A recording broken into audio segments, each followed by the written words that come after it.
Philomena. Hi, what do you got to say? Okay, we're waiting for lights on. Here we go, we're recording. So maybe now we're recording. Once again. Rose is laughing at everybody. Recording. Okay. It's okay. So. Changes that you have seen since relocation has been happening. Yeah. The big changes around here. No. Ida, what changes have you seen in the valley since the relocation started? Nothing. They're all the same way. They never changed at all. They're all the same way. Never. What they make a law, it never change. Never change.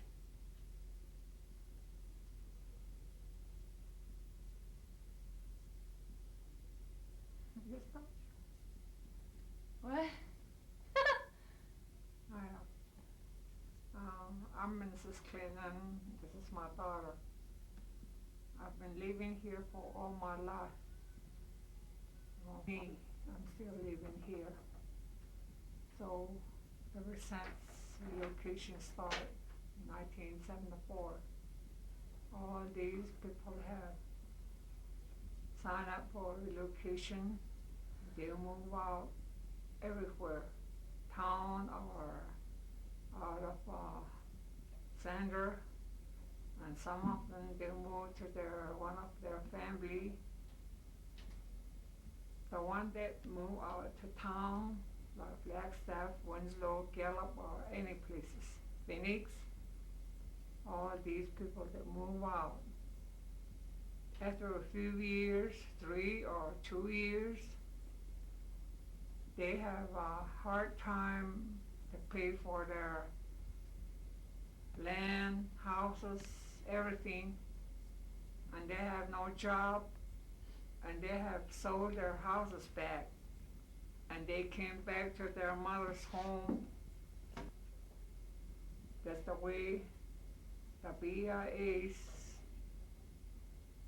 bother us like that. Let the people to move out of this land, and the Hopi tribe or just tell us to sign up for everything that is the law on BIA. We have to do it for them to move us out. So a lot of people move out from this. A lot of houses are empty, and a lot of families are gone. They die, they have heart attack. A lot of people have dropped out from school. They run off from their mother and they go to town, be in a bar. A lot of them, they date, even the man, woman. That things that happen to us. Beside that, we have living with our livestock for all our life, to use it for our family. We use for the food, the sheep and the cattle. Now, livestock from us.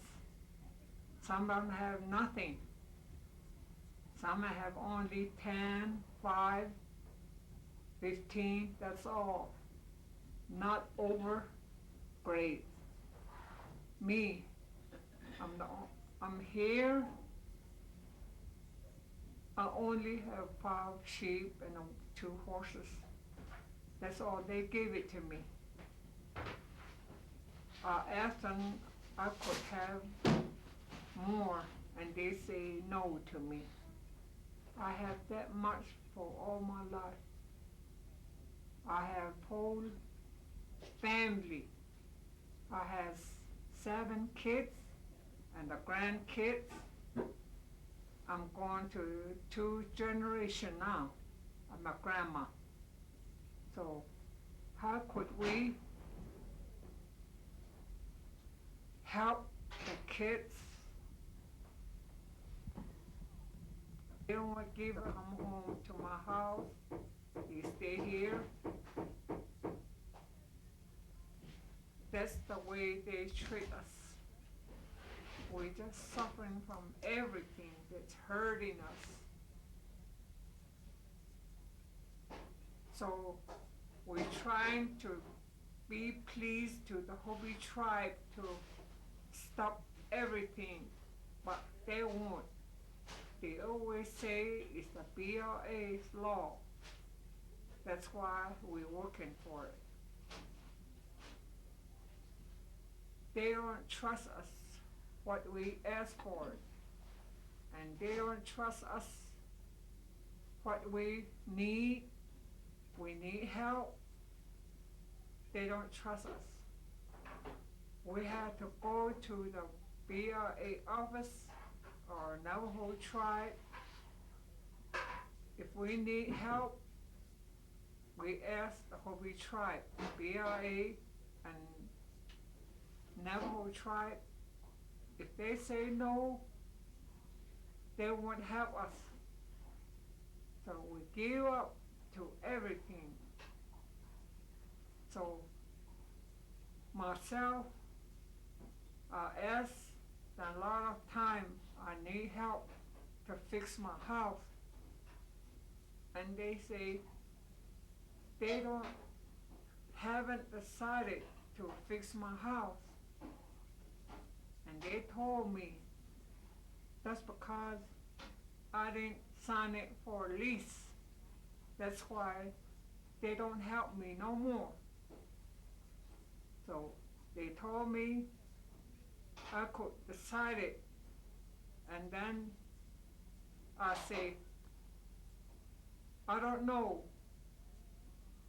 I decided or no. So I can talk with my kids what they're going to say, and I ask them if we have lease for 75 years, after that, what's going to happen? And from there, what's going to do with us and the kids? They never tell us how we're going to have lease to be used and how we're going to stay in have a lease, have a home, fix the house, have built another home. Don't know yet. They never tell us anything about it. They just come around, rush around to home to sign up the paper for the lease. The Hopi tribe did that to us. So everybody have not decided yet. Some of them, they sign it. So they don't understand, and myself, I don't understand. The paper they have, I don't know what's written on it. They didn't give it to us.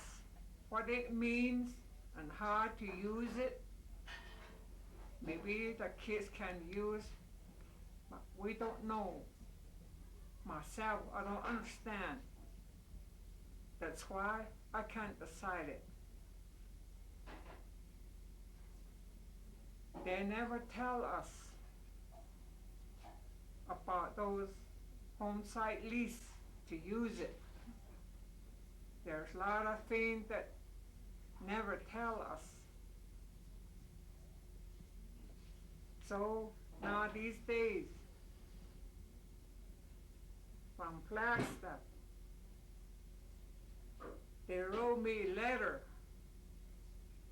so I could go see the judge to see them. So we talked to him and said, in December 17th, they're going to write me a letter and send it to me to decided if I could sign up the lease. That I don't know yet. After that, they're going to give me 90 days to stay here. They're not going to tell me where I'm going to have a house.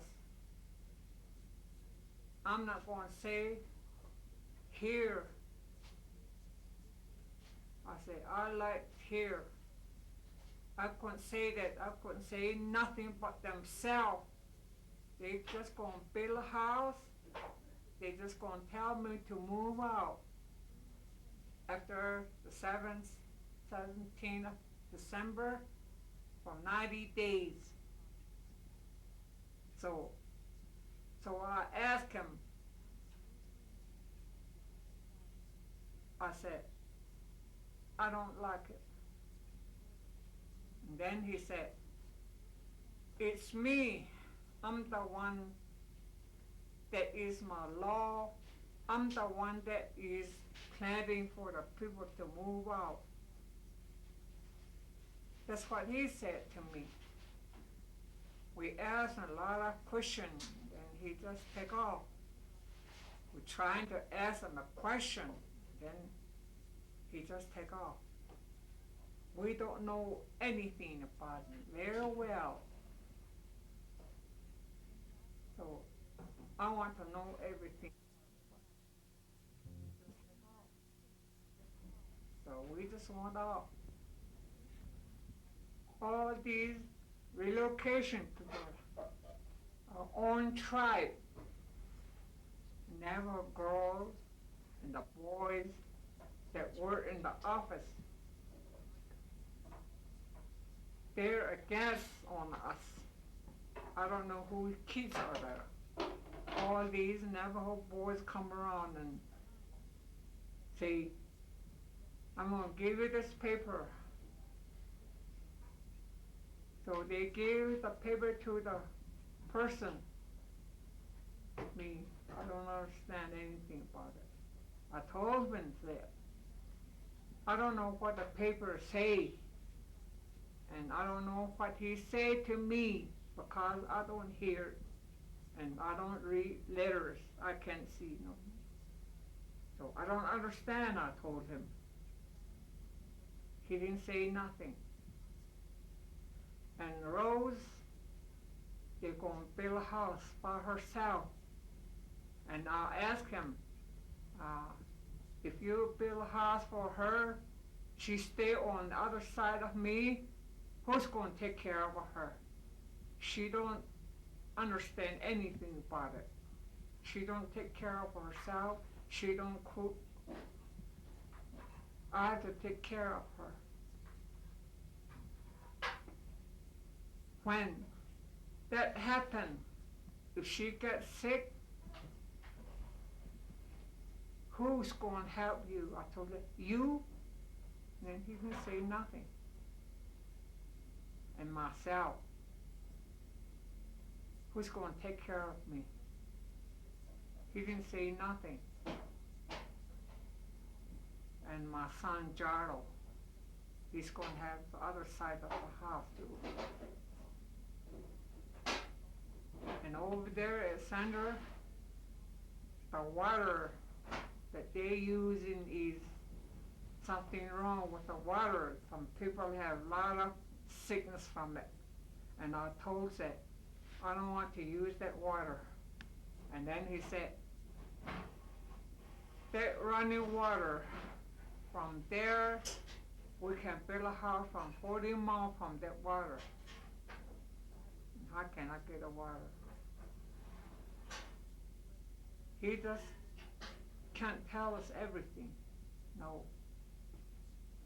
So we don't understand what he means. He think like he's make the whole world, make the land. He's the boss of the net people. He doesn't trust no the net people out this way. They just want him to move out right away. It's too bad for us to be talking that way to us. I don't like it. How can we stand where we don't know, we don't get used to the land, to the house, no people around us. Here, I'm staying here for all my life. I get used to my land, to my home, to my secret home, to my secret place, and my water. I get used to it. And all that way, it's gonna be different. He's gonna just kill us all. They don't care we're sick. They don't care that we don't like it. They don't mind. They just tell us to move. All these people are just planning to move out or sign it for lease. A lot of people have died, have heart attack. They lost everything. They're lost up. They don't have nothing now. How can we live that way without anything that we use for our family? We have nothing.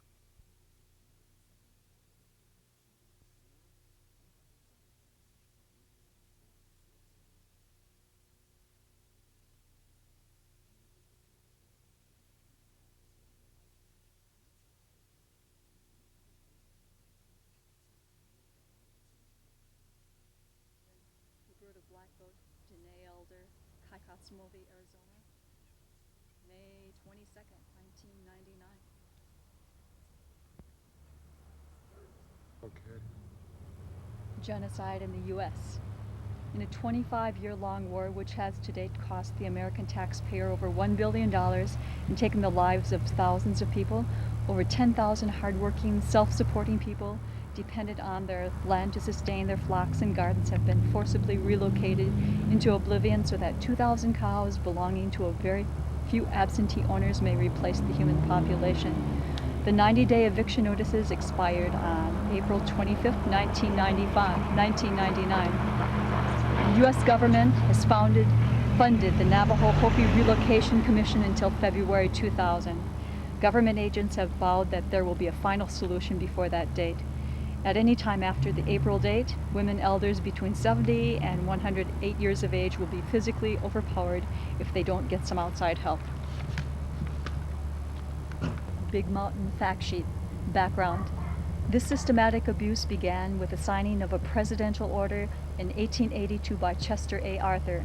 The order set aside approximately 4,000 square miles in the Arizona Territory for the Hopi and such other Indians as the Secretary of the Interior may see fit to settle thereon, shoving the Hopi and Navajo together into an area eventually known as the Joint Use Area, JUA. When oil was discovered on Indian land in 1921, prospectors needed to obtain leases from an authority speaking for the Indians, as no such authority existed among the Dene Navajo. The Bureau of Indian Affairs, BIA, created a Navajo Council in 1923. That fraudulent council then gave its leasing authority to the BIA. In 1934, the U.S. Congress enacted the Indian Reorganization Act, mandating all Indian nations adopt an elective tribal council superseding traditional governments. An election, a process totally foreign to the traditional Hopi, was then held to determine whether they would thereafter be subject to a central U.S.-style legislative and executive body. Virtually all of the traditional Hopi majority refused to vote, thereby losing the election to the small minority of progressives who did vote. This foreign system then emerged to deal with the U.S. government and energy companies. Recent history.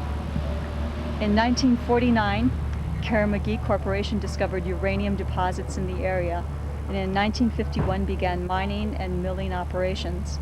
In the 1950s, huge coal deposits were discovered in the Black Mesa area and leased to Peabody Oil Company for strip mining.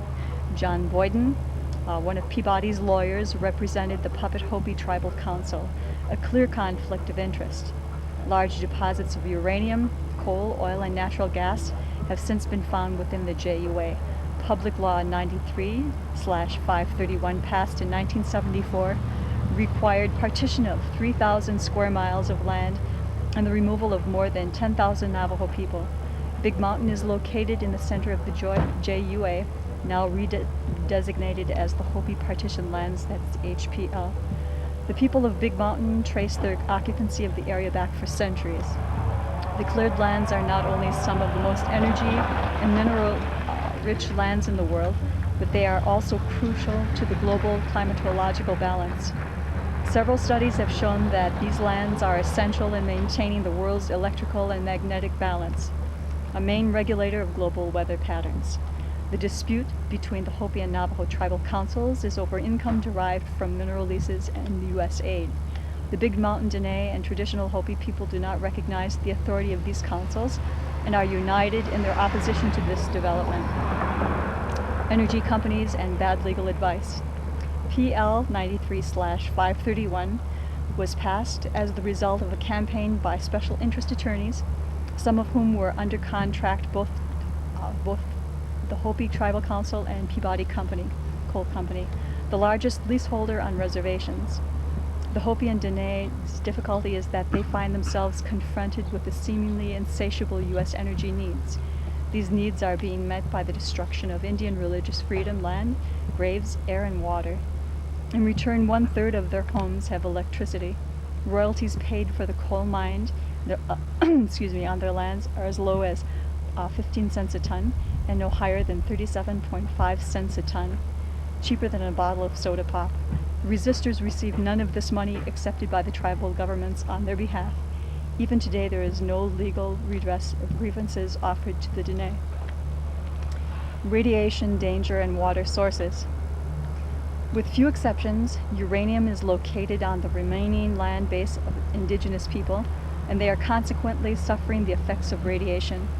Of the 150-odd Navajo miners who worked underground at Shiprock, New Mexico, 38 had died of radiation-induced lung cancer by 1980, and another 95 had contracted respiratory ailments and cancers. The worst radioactive spill in U.S. history occurred in 1979 when a mill tailings dam broke, releasing more than 100 million gallons of highly radioactive water into the Rio Puerco River in New Mexico. Animals that the Navajo depended on for subsistence were so severely irradiated that their internal organs dissolved. Their supply of food and water were simultaneously destroyed. Planned mining and energy plants will use up or contaminate all of their remaining lands and water, creating a national sacrifice area that the U.S. government admits would be permanently uninhabitable. Uranium tailings retaining 85% of their original radioactivity sit uncovered on the windblown Hopi Reservation. President Clinton, his telephone number is 202-456-1111, has signed legislation freezing Superfund monies, furthering the destruction, and no cleanup is anticipated. Read his omnibus bill, you'll be shocked by what you see. We're hungry Los Angeles, Southern California Edison, and the LA DWP. Los Angeles is one of the most power-hungry cities in the world. Indigenous people from all over the world are being stripped of their resources, leaving them in desolate poverty, with their precious lands destroyed, while politicians and energy corporations profit. Dene streams and wells are left barren, and Dene elders forced to travel 40 miles for their everyday water because Peabody steals their precious ancient aquifer water at $1.50 for a square acre foot for its 273-mile slurry pipeline to the Mojave generating station owned by SCE and LADWP. Mojave generating station, the only coal operation in the U.S. that does not have mandatory scrubbers, creates a toxic pollution sludge that children at Mojave High School, literally across the fence, must inhale every day. This is eco-racism in its most visible form.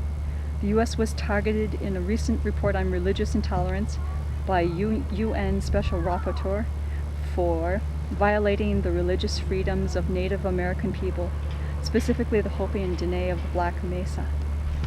Statement by Roberta Blackgoat, Dene Elder, Big Mountain, Arizona, April 14th, 1999. My name is Roberta Blackgoat. I'm speaking to you from Thin Rock Mesa, the place where I live, the place where I've been born and raised and been taught how to live in this area.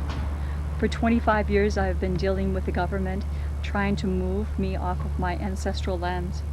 My great-great ancestors have been born here, and they have been buried in this area. Around here, there's a lot of my ancestors' graveyard sites. My grandmother had taught me how to care for life on the land in the sacred ways, with sacred prayers and the sacred songs, and he told me how in the very beginning the world was created and how the Great Spirit has surveyed it for the Dene people in this area between the sacred mountains, Mount Blanca in Colorado, Mount Taylor in New Mexico, San Francisco Peaks in Arizona, and Mount Hesperus in Colorado. Between these 4 sacred mountains is a room for the Dene people, where it has been made like a church. And way out on the west side by the San Francisco Peaks, inside the room is our altar. And this is the main point, that we are being told to move off the land. This is our altar and we can't give up. We can't sell it, we can't buy it, we just have to take care of it and have people live in this area. And now we're being told to move off of our altar. This is why I really need it to be understood that the government, what they want this land for, is what the Mother Earth is living on. She is supposed to have a liver and lungs and a heart, and all these things are what we are sitting on. Just like our bodies, the Mother Earth has internal organs. These are the precious and valuable minerals that she needs, and so all the equipment and things we make, all our food, even ourselves, is made out of the Mother Earth. And even money is part of her body that has been turned into money. And now the greed is always working against our Mother Earth, and Mother Earth is suffering. We've been hearing a lot about tornadoes and earthquakes. A lot of these warnings have been going on. That's her breath, because she is suffering and her breath is giving us warnings.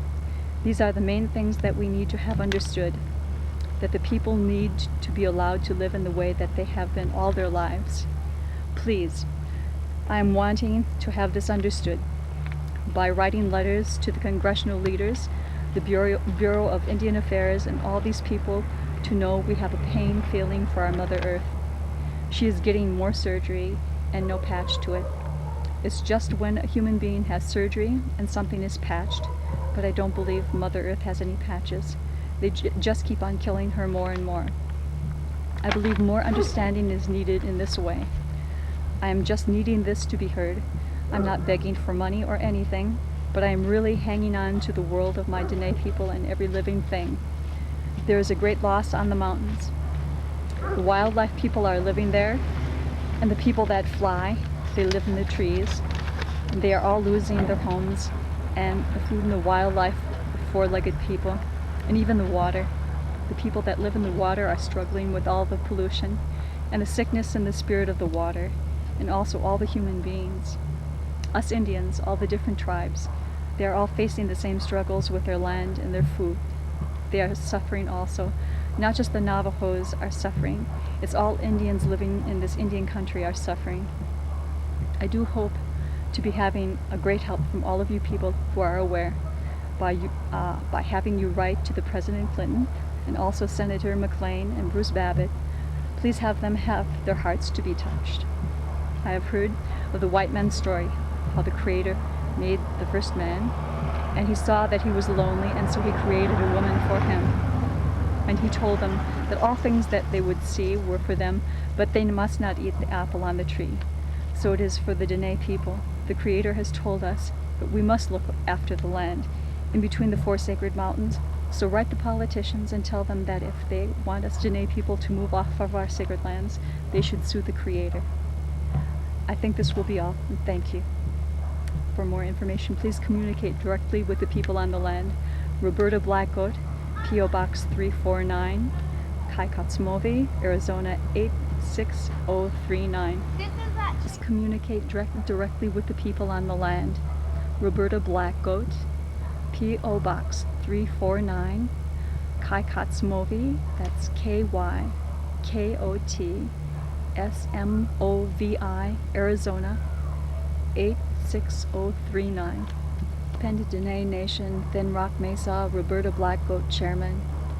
We have information to prove that as far back as 1950s, the Mormon Church has fabricated and orchestrated the supposed land dispute and the forced relocation of over 10,000 traditional Navajo Indians, causing the deaths of thousands more, so that Mormon Church officials and Mormon Church-owned companies and businesses might gain control over and possession of the ancestral sacred land of the Navajo people.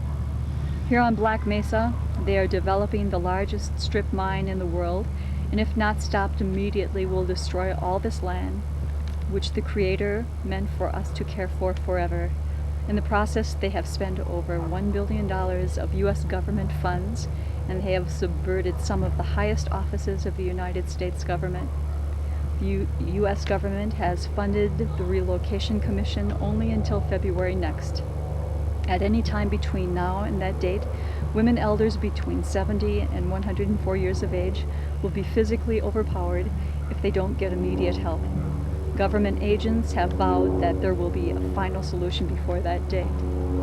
We propose to charge the Church of Jesus Christ of Latter-day Saints Mormon with the crime of genocide. Joseph Smith, who founded the Mormon Church, had a vision wherein he was told by the angel that the Mormon Church would fall away from the truth and be beset by enemies on all sides, at which point American Indians would save the church. Ever since that prophecy was revealed, the Mormon Church has been actively eradicating Indian culture everywhere within the church's sphere of influence, and has focused on converting Indian people to Mormonism by any means possible, including the systematic kidnapping of Indian children by legal methods and otherwise. We propose to interpret Joseph Smith's prophecy as giving ecclesiastical authority to Indian peoples to save the Mormon people from their own corrupt church government, and in the process stop this environmental disaster and these blatant acts of genocide. To do this, we need Indian people everywhere to help us document and record the Mormon Church's past and present genocidal acts against all Indian peoples. This can be done by people going to their own families and talking among themselves about their families' knowledge of the Mormons. Many Indian nations have been subjected to genocide, the destruction of cultures and peoples by the Mormon Church. Please help yourselves by helping us to stop this atrocity. We want to share knowledge of these crimes and our ideas of how to proceed with Indian leaders and other interested parties everywhere. Please try to contact us. You are welcome here among us. And please hurry. Roberta Blackgoat, P.O. Box 349, Kykotsmovi, Arizona 86039. That's Kykotsmovi, Kykotsmovi, Arizona. Prepare for the eviction of Dene residents. Hopi Rangers practice firearm techniques with new semi-automatic pistols. New equipment and regular training are helping them meet Hopi Tribal Council mandates to step up enforcement.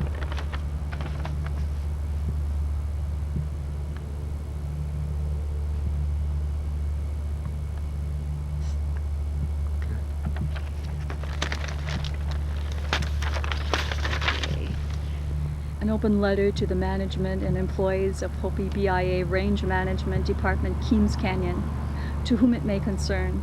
I am writing to you with some questions about your recent activities on the so-called Hopi partition lands, the livestock count and impoundments.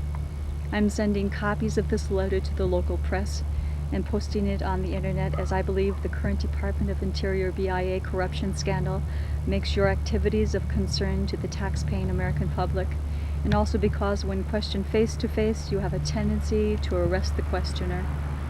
The first question is quite simply, why do you need to count the livestock when you already know exactly how many animals people have? Your monitors have been observing, counting, and photographing the people's flocks for years now. Could the reason be to harass and intimidate these elders, traditional people? To count sheep? Why is it necessary to come to the people's homes with a veritable convoy of armed law enforcement officers from a variety of police agencies? Once again, could the reason be to harass and intimidate? When you come to count the sheep, why is it necessary to come loaded down with cameras and video equipment? Are you hoping to get on the cops' TV show, or is it to harass and intimidate the people in their homes? I noticed that when entering Hopi villages, there are huge signs warning people not to photograph as it is disrespectful. Do not the residents of the HPL deserve a similar courtesy? What is the cost of this massive paramilitary operation to the taxpayer? Or maybe the funding is coming from misappropriated Indian trust accounts. Also, to the rationale behind this operation is the range management study with which you are basing your land carrying capacity available for public perusal and study.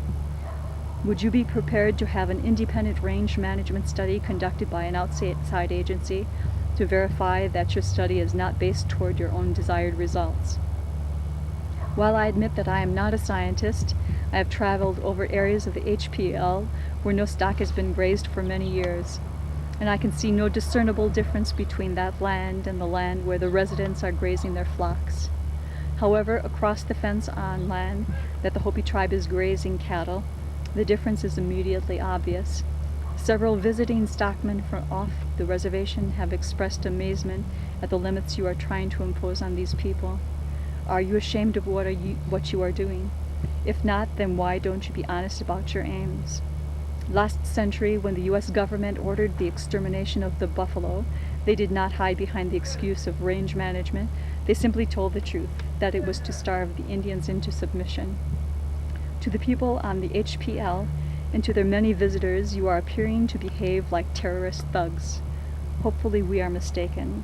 I look forward to hearing your answers at your soonest convenience. Sincerely, Jackie Welch, P.O. Box 23501, Flagstaff. On Indian land, Dene elders threatened with eviction. With the February 1st, 2000 deadline fast approaching, the United States has stepped up efforts to force the traditional Dene elders who remain on Hopi partition land to either sign a lease agreement with the Hopi Tribal Council or agree to be relocated off their ancestral lands. Late last year, the Office of Navajo Hopi Indian Relocation began sending out official notices to elders giving them 30 days to either agree to sign a lease or agree to relocate. Some who did not respond, including elders Pauline Whitesinger and Roberta Blackgoat, have received a 90-day notice to vacate containing an offer of relocation assistance and have had their grazing permits revoked. Their livestock is now subject to impoundment. In January 1999, the Bureau of Indian Affairs began mailing out notices to families on HPL who do not have valid grazing permits, threatening them with livestock confiscation begun in mid-February. Livestock allotments have been reduced below subsistence level as part of a range management policy, supposedly due to drought conditions. Forced relocation policies, however, have already reduced the number of Dene residents on HPL significantly, about 80% over the last 25 years, from maybe 10,000 to 12,000 people down to a maximum of 2,000. The amount of livestock being grazed has similarly been reduced, 95% according to one estimate. Continued threats of further livestock reduction threaten the very existence of the elders dependent on the herds for food, wool, and trade. Harassment of the remaining elders on HPL has increased, quite likely to convince them to leave. Traditional people living in isolated conditions have been driven to a state of panic. Elders report being threatened with jail or eviction from their homes if they do not sign relocation papers. Hold on. Oh, there's also a hair in your mouth. Good.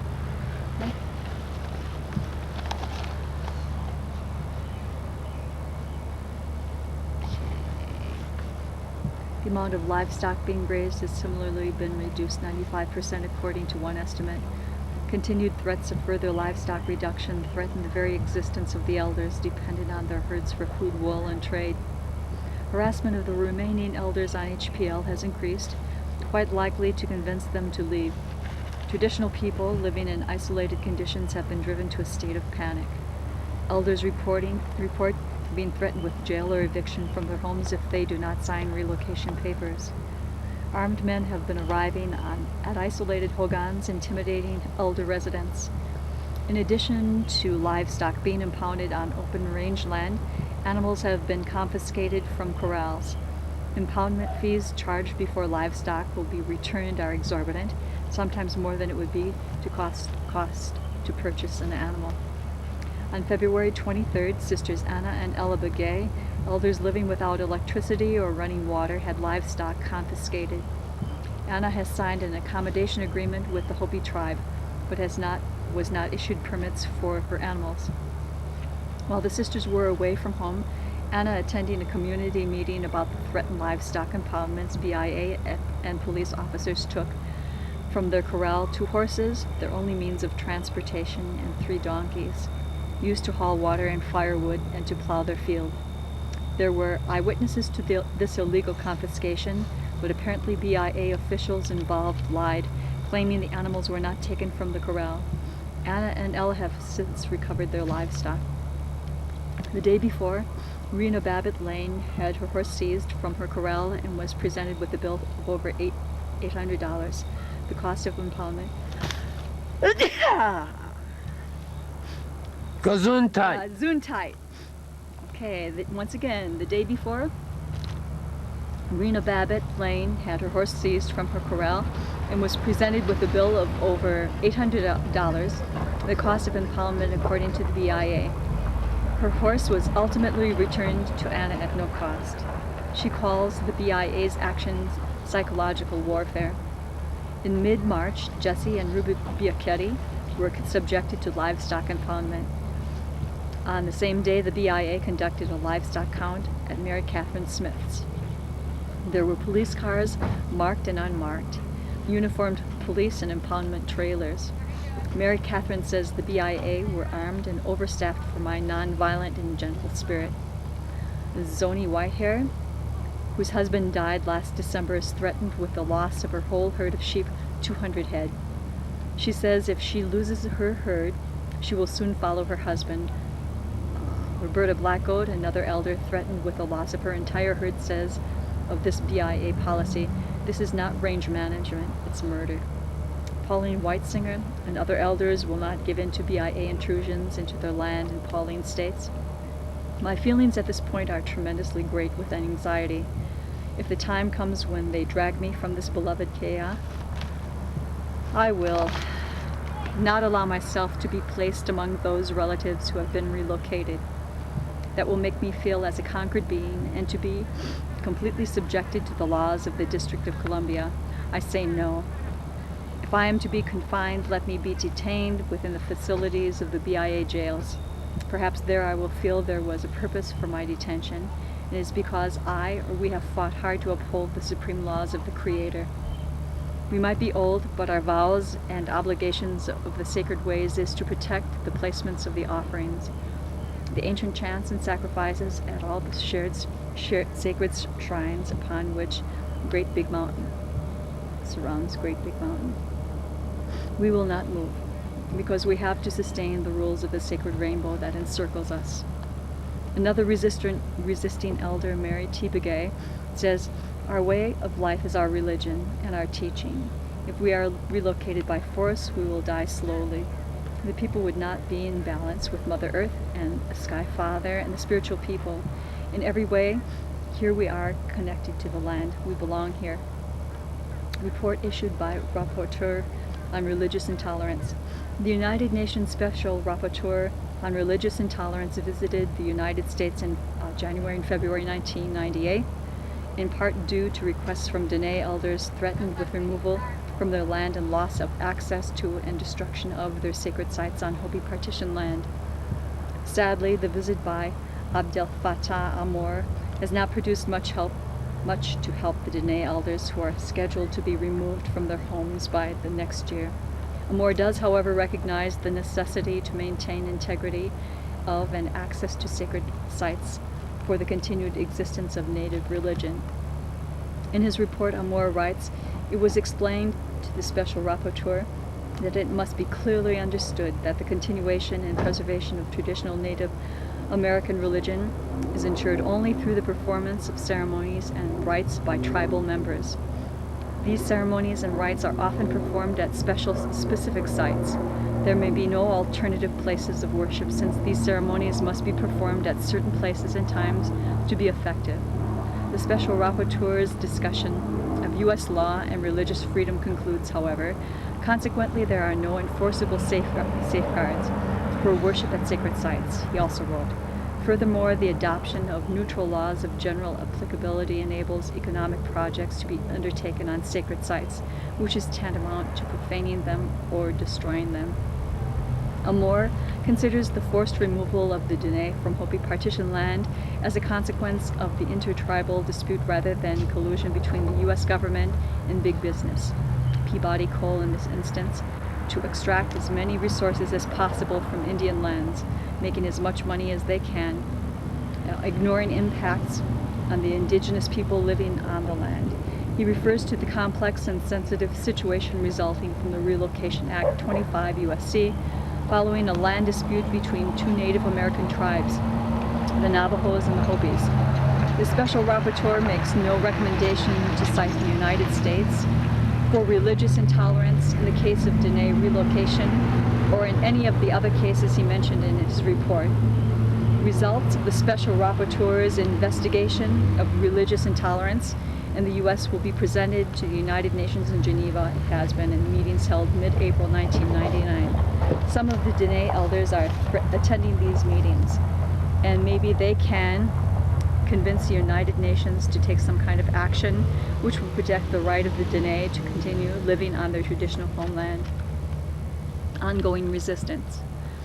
A meeting of resistors in November 1998, which included Pauline Weitzinger, asked that a witness camp be set up on the land this summer.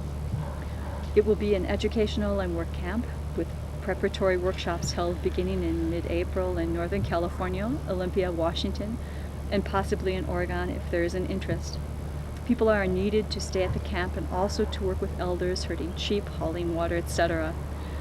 The camp will be set up in May and people notified of its location after it is established. The following is a description of the workshops and a tentative schedule.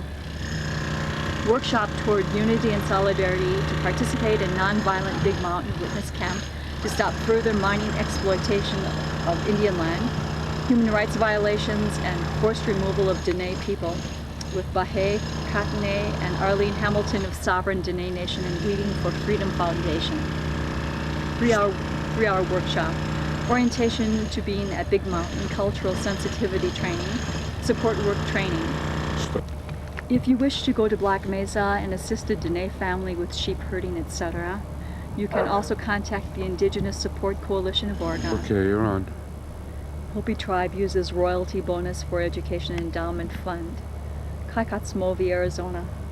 The Hopi Tribe will use a $750,000 royalty bonus as seed money to create an educational endowment fund, Hopi Tribal Council Chairman Wayne Taylor announced March 23rd. The funds recently were presented by Southern California Edison, SCE, and Salt River Project, SRP, plant operators on behalf of Mojave and Navajo generating stations that are fueled by Peabody Southwest operations. I am pleased to accept this check on behalf of the Hopi Tribe, said Chairman Taylor. This bonus provides a much-needed boost to the tribe's efforts to secure long-term funding for Hopi educational needs. In the past few years, we have witnessed a steady rise in tuition and post-high school educational costs, resulting in financial hardships for our students, he continued. In the next month or so, we will present the Hopi Tribal Council with a plan to set aside a portion of these dollars for the endowment. Once established, the endowment, through an income it generates, will provide for scholarships, internships, and other educational needs, said Chairman Taylor. The Chairman's office, with the support of the Hopi Tribal Council, the Hopi Office of Education, and others, will raise additional funds to augment the endowment fund. Our goal is to raise $10 million that will provide sustainable funding for education, said Chairman Taylor. As we all know, the coal will not last forever. However, establishing a fund that lasts forever provides educational security for our students far into the future. Southern California Edison is very pleased to offer its share of this bonus to the Hopi Tribe, said Kevin Sini. Manager of Energy Supply and Marketing for SCE. It tells us that the Mojave Generating Station is performing well for all of its owners. But more importantly, this money supports and expands the educational opportunities and programs for the Hopi people. The Black Mesa and Kayenta mines have operated nearly 3 decades, annually producing about 12 million tons of coal for the Mojave Station near Laughlin, Nevada, and the Navajo Station near Page, Arizona. The plants produce electricity for more than 2 million Southwest homes and businesses. We're proud of the tremendous economic benefits coal mining brings to Hopi villages, and we're gratified these funds will provide seed money to create a valuable legacy for Hopi youth, said Peabody Southwest Operations Group Executive Doug Wagner. The wisdom these scholars brings to villages will lead the tribe through the next millennium. The bonus is part of a 1998 joint royalty agreement that increases the Hopi's annual revenue by more than $1 million, as well as provides tiered bonuses when the mines reach certain production levels. Annual royalty payments are based on tribal ownership of the mineral resources and historically have provided about 80% of the Hopi's annual operating budget. Chairman Taylor also expressed his appreciation to the Hopi tribe's energy team for its role in royalty negotiations. The owners of the Navajo Generating Station are proud of the production and reliability achieved by the station's dedicated workforce during 1998, said David Aragini, SRP's Associate General Manager of Power, Construction, and Engineering Services. We are pleased that the success of the station resulted in coal deliveries, which has made this bonus payment to the Hopi tribe possible. We are proud to be part of the Hopi tribe's plan to further the educational dreams of their members. Peabody Western Coal Company operates the Black Mesa and Kayenta coal mines through these agreements with the Hopi tribe and Navajo Nation. The leases were originally signed in 1966 and have provisions for negotiating royalties every 10 years if any party requests a review. New Hopi royalty rates were renegotiated in 1987 and again in 1998. The Mojave Generating at Laughlin, Nevada is owned by SCE, Nevada Power Company, Salt River Project, and Los Angeles Department of Water and Power, located in Page, Arizona.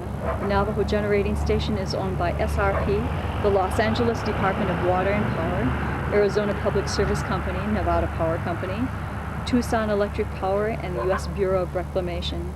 Since operations began, the Black Mesa and Kayenta mines have injected more than $1.2 billion into tribal and regional economies in royalties, taxes, wages, and charitable contributions.